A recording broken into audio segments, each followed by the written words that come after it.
These videos will make you question everything. So remember, this is for entertainment purposes only. Let's check it out. The rich don't dress like you think they do. They aren't buying Gucci belts, Saint Laurent bags, or Versace robes. The middle class is. Take a look at these 3 bags. 2 are from Walmart and 1 is from Louis Vuitton. Can you tell which one is the luxury brand? Sure, it's easy when the LV logo is plastered all over it, but I lied. One of those other bags isn't from Walmart. It's actually a Birkin worth over $30,000. Mainstream luxury fashion brands have trained us to believe that branding is everything, when in reality, most high-end products are really only status symbols for those that can't afford it. Real luxury hides in plain sight. If you've seen the show Succession, you're probably aware of how one character's featureless $625 cashmere hat helped popularize conversations regarding stealth wealth. While famous movie stars are often pictured in the regular designer brands that you've heard of, like Gucci and Balenciaga, many times they're paid to advertise it. The truly rich, that aren't constantly in the spotlight, have an entirely different kind of wardrobe, one based around minimalism, quality, and fit. For example, those plain gray t-shirts that Mark Zuckerberg wears, they are $400 custom made from Brunello Cucinelli, yet to most people, it looks like it could be from Target. In fact, when the truly rich do wear traditional luxury brands such as Prada and Valentino, they have access to exclusive designs that hide their branding. When most people think of luxury items, they're often reminded of brands that have strong advertising and a recognizable logo or design. Whether that... Name the brands y'all see the celebs or the people who you perceive as have money wearing all the time. Name them, put them in the comment section right now. I want to see something. Name the brands. Because I think this is an interesting topic, man. How you see people that you think have money with all this flashy designer stuff ain't really with the ones, like he said, that have the money. No. That be a Rolex watch, a Lamborghini sports car, or Gucci flip-flops, they're all easily identifiable as luxurious. While billions of advertising dollars have been spent to ingrain that message into your mind, often they aren't the pinnacle of quality by any means. They are simply highly regarded as a status symbol. Like many other animals on Earth, we place value on status symbols as they can project value upon ourselves. Male peacocks use their colorful feathers to attract a mate, penguins collect pebbles to prove their worth, and us humans purchase douchey luxury goods. It's all the same.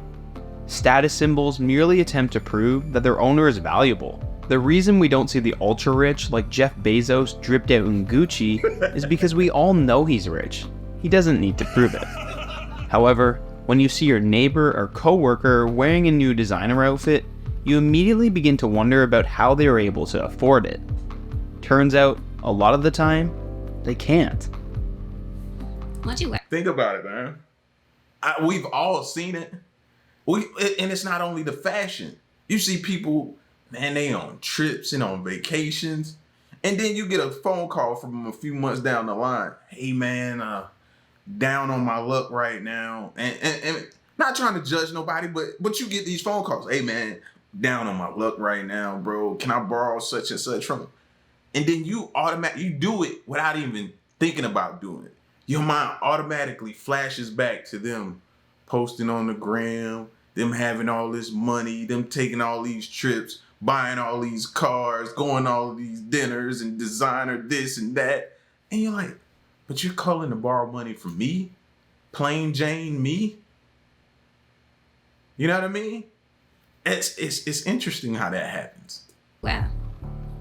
Huh? Why do you dress like that? Like that. What's you wearing? You look poor. In places with great income inequality, those people with lower incomes live under significant social stress.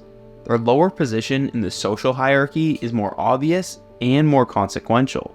In response, some people purchase the kinds of goods that create the impression that they have money to spare, even when they don't. Researchers examined Google search trends across the US and found that people in states with relatively high income inequality were more likely to search for luxury brands than those in other states.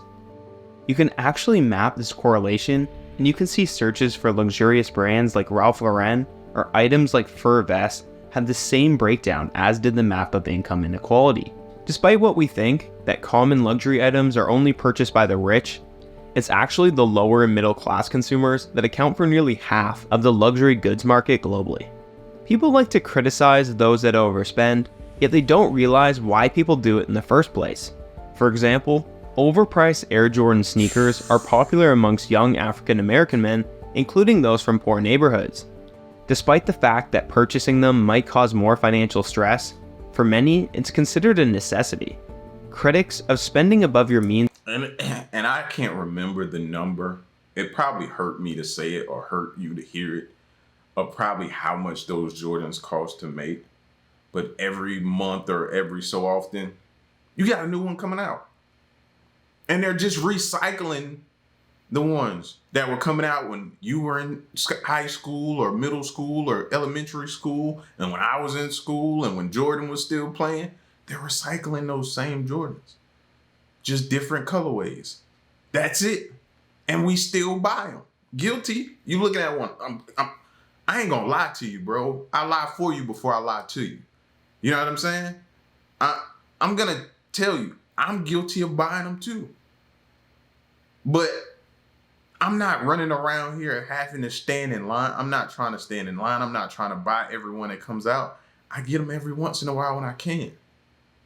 It's not a necessity for me though. But those Jordans, oh my gosh. Man, you'll see people with Jordans on their feet, crisp and clean, but nothing in their stomach to eat.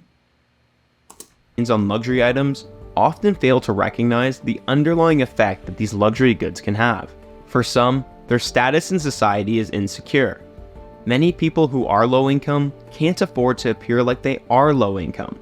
It's hard to attract a romantic partner if you look like a broke loser, and good luck getting a good job if you show up at an interview looking like someone who's never had a good job before. The most obvious proof that these luxury items act as a necessary status symbol for the middle class is the sheer number of counterfeits that exist. Yep. From New York's Canal Street to China's AliExpress, you'll find... Confession, bro. I used to sell them knockoffs, so I know. Remember, I told y'all, right? I'm from New Jersey. So what I would do is when I was living here in Georgia and I was going to college and stuff like that, I was around my college years, right? I knew when these bags had got super, super popular in my area, where to go get them. So what I would do is I would take the train, 17-hour Amtrak train to New Jersey, get one of my family members to take me to Canal Street, go to Canal Street, stand on the corner, wait for somebody to come up to you and say, hey man, I got purses. They show you this little laminated form. And you be like, cool, I want to buy some, but I want wholesale. I'm buying a lot. Have me a little black trash bag with me. You know what I mean? And buy them, bro. And let's not even get into where they would take you to buy them. You go in these little rooms, you go through these little trap doors, duck up into this little door, into this room, and here you go with all these knockoff purses, bro. That these replicas looked at like the exact purse that you would buy high-end in the store. No lie. I buy probably 20, 30, 40 of them, come back home, buying them from like $20 a piece, selling them down here for like 50, 60, 70. You know what I mean? Putting my re-up to the side. And man, I was doing good for a little moment, man, until they started cracking down on that stuff and I left it alone, man. I didn't, you know what I mean? I didn't know you could, I should have known by the trap doors, but I didn't know that you wasn't supposed to be. So after I figured that out, I just left it alone. No shortage of logo-riddled items. Their quality is usually subpar at best, yet as demand continues to grow. The more extreme income inequality becomes, the more pressure people feel to create the impression that they are succeeding. When the COVID pandemic shut down nearly everything, it caused many middle-class folks to lose their jobs and place significant financial strain on the entire world. You'd think luxury spending would crash during a time of global financial uncertainty, yet the exact opposite happened. Moet Hennessy Louis Vuitton, LVMH for short is the French conglomerate that owns many brands such as Tiffany and Dior. Oddly enough, the last few years has been an incredible growth period for LVMH. Its market cap at one point crossed over $500 billion, and Bernard Arnault, CEO of LVMH, became the richest person alive with a net worth over $200 billion.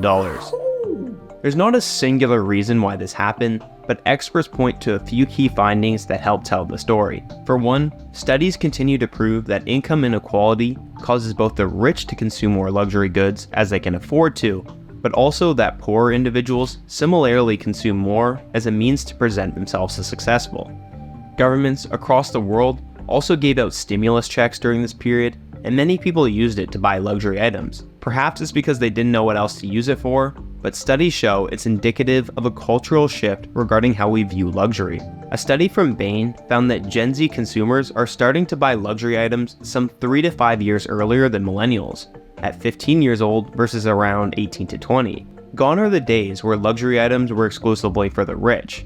Now, it's merely a savings goal for younger generations to eventually purchase these items. And we can't put 100% of the blame on them. You can't. Because it's in everything they see. Social media. You know what I mean? Their favorite YouTubers. That's all they promote. Their favorite streamers. That's all they may promote. Like, that's what they see every time they pick up social media. So naturally, they're going to be inclined to want to get this stuff too. They think that's the way to go. That's the path to success in their eyes at the time. They don't know no better. And they don't know anybody around them that's successful. So when you don't know anybody around you that's successful and you're looking to the person that's on the screen, on the laptop, on the computer, and you see them successful and them flaunting all this, then naturally you think in your mind, that's what you got to do to become successful. And that's what you got to obtain. And you cannot knock them 100% for that. They don't know. Buy now, pay later platforms like Afterpay and luxury resale sites like The RealReal offer even more ways for those financially insecure to partake in this illusion. People have babies with no money all the time. And if you're so worried about it, why don't you stop buying designer clothes, huh? I buy everything on eBay. It doesn't count when you're wearing Marc Jacobs from Minneapolis. As younger generations increase their consumption of luxury goods, these products lose their value as a means to signal wealth. Even in The Simpsons, what was supposed to be a cartoon about a lower middle class family has now done a collaboration with Balenciaga. It's clear that mainstream luxury fashion brands have begun shifting away from targeting the rich and instead towards advertising to the middle class. To rationalize their expensive price relative to quality, these luxury brands are careful to thread the needle between growth and scarcity.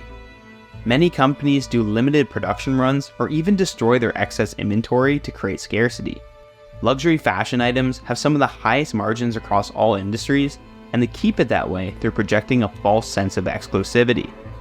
The idea that luxury has been diluted by the middle class has resurfaced many discussions regarding two so-called factions of wealth: old money and new money. Old money would be someone like a member of the Walton family who famously founded Walmart, and new money would be someone like your uncle who apparently made millions buying Bitcoin. Being old money suggests a kind of generational familiarity to wealth that doesn't require someone to show it off, compared to new money, which suggests someone didn't grow up rich and has a need or desire to project their newfound wealth. Yep. This tension between old money and new money has existed forever, perhaps most famously explored in F. Scott Fitzgerald's The Great Gatsby. Social media, especially since the show's succession, seems to have really obsessed over the idea that old money is classy and new money is trashy, especially when it comes to how they dress. In the show, when luxury items were worn, they weren't from brands you probably ever heard of, and besides looking well fit and of high quality, they weren't anything unique. They are ridiculously expensive, but only other rich people would know.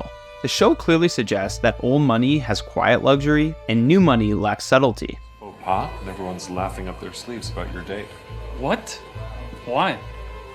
Why? Because she's brought a ludicrously capacious bag. What? What's even in there? Huh? When we think of mainstream luxury brands, the first thing that comes to mind is often clothing that has its logo plastered all over it, but most fashion brands such as Ralph Lauren or Gucci typically also have a secondary sub-brand or style that lacks any obvious signs of branding, while also being higher quality and more expensive. It's kind of like how tech subscriptions have evolved. You can use the cheaper version with ads, or pay for premium and get a higher quality ad-free experience. Funny enough, an entire fashion subculture has now emerged that tries to emulate the old money aesthetic on a budget, which really just seems to be fashion designs like this. Companies like Zara and H&M have capitalized on this trend, and although to some extent this is just another way of projecting a false sense of status, at least it can be far less expensive and not nearly as obnoxious. It goes without saying that not everyone that purchases flashy luxury items are insecure posers. Some just really like the brand, and that's perfectly fine. Facts. Advertising and social media has effectively allowed brands to communicate unique identities around their products, and there's enough variety for everyone to find something they like. There isn't anything inherently wrong with saving up to purchase a luxury item. Often, people do it as a gift to themselves to celebrate an achievement. The problem arises when these are used as a tool to project status, especially during times of economic hardship. While owning a home has become out of reach for many in the middle class, luxury consumption for the same demographic continues to go up. While some may say it's our own fault as our priorities have shifted, perhaps regular folks have merely given up on what used to be attainable, and these luxury brands have done a better job of capitalizing on our insecurity. Another thing they do is they make you, they put you down. They talk bad about you if you can't afford. And that starts in school, middle school, high school. If you don't have on the latest Jordans, or you don't have on the latest this or that, and you ain't rocking this or this type of trendy fashion at the time, then you're looked down upon, you're talked about, you're clowned. You know what I mean? And that carries on. So the person that is clowned about what they're wearing, if that bothers them and gets to them, they wear that for however many years. And then when they do come into some money, the first thing they want to do is go back to that trauma. And they want to change that and fix that trauma. They think that's the way to fix that trauma, is by obtaining all of this expensive, luxurious fashion and all that type of stuff that they didn't have growing up. You know what I mean? I think it's always interesting to hear the artists, these rappers and these entertainers and different things talk about when they first got signed, they went out and bought all this jewelry, all this stuff like that. And then you hear them say it was the dumbest thing I ever did. Listen to those stories. So the next time you find yourself wanting to splurge on a luxury brand, question the reason you have that desire in the first place. Is it because you actually really like it and think it provides a lot of value per dollar? Or is it something more? Who are you really buying it for? Yourself? Or so that others can see you owning it? He even posted a video outside of a Bank of America. So I'm always fake flexing, huh? I'm about to go in Bank of America in Calabasas on an 80-degree day to make a $40,000 deposit from a house flip.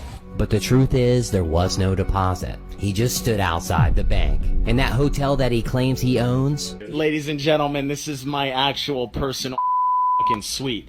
In other words, nobody else sleeps in this. All it was a room he rented sometimes in Vegas. And that's not all. His name is not even Nick. It was Ali Ashley Jash. His name looks different. That's because Ali Ashley Jash is his birth name. He changed his name once he wanted to be a fake flexer. And what's even worse is that he's so broke, he actually filed for bankruptcy. But it goes beyond the lies. In most of his social media posts, he acts like an overconfident jerk, but he admits to being a pervert too, bragging about dating younger women and even degrading them. In a deleted Facebook post, he was exposed for being racist. He even posted a video out. See this? Do you see this? You see what they do? Fake flexing. A lot of that is going on and you don't even know it. I can't even point out the ones. They're so good at it. Bro, by far the best at it. And you just don't know. You may be following probably 70% of the people that you think got it don't have it and could be standing outside of a Bank of America like this dude fake flexing. Never went inside. Here's 4 ways to spot a fake rich person. They're always talking about what they have, but they never actually have anything else to offer. They're financing things they can't buy twice, which means they can't really afford it. They rent assets, but they own a bunch of liabilities. And they're house rich, but cash poor. Here's 4 ways to spot a fake rich person. I mean, he just summed it up. He just summed it up right there. He just summed it up right there, bro. You know what I'm saying? Like, we all make mistakes and may necessarily do some things that we thought and without the lack of knowledge. But some people will continue to make that same mistake just so they can look good in front of others. They don't care. They don't care that they may leave this debt to their children. They don't care. Long as they look good while they're alive and well and able to flex and on the gram like they got it, they don't care about the consequences. That's nothing to them. They deal with that as it comes. So working on a 5-star property, I've kind of learned how to tell when someone has a lot of money, like on the initial interaction, and not for any reason. It's just kind of, I guess, being in that environment, you kind of want to know like who's serious and who's not, because you don't know who knows who, and ultimately you can get fired for any little thing. So here is a few ways that I've kind of learned when somebody is pretending to be fake rich.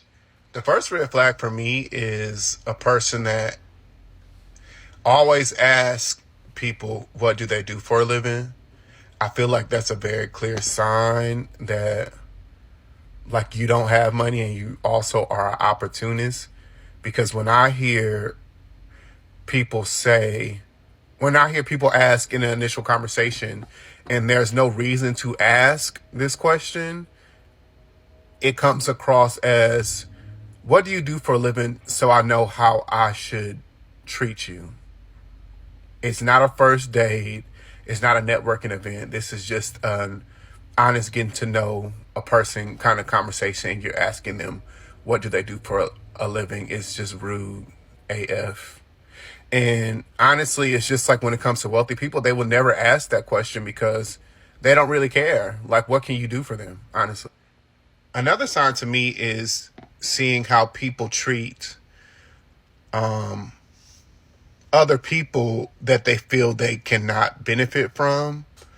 Like someone that is rude to someone in housekeeping or a waiter or, you know, the valet or anybody. I think that's like a clear sign, like a person that is just rude and condescending and disrespectful for no absolute reason, that you're fake rich.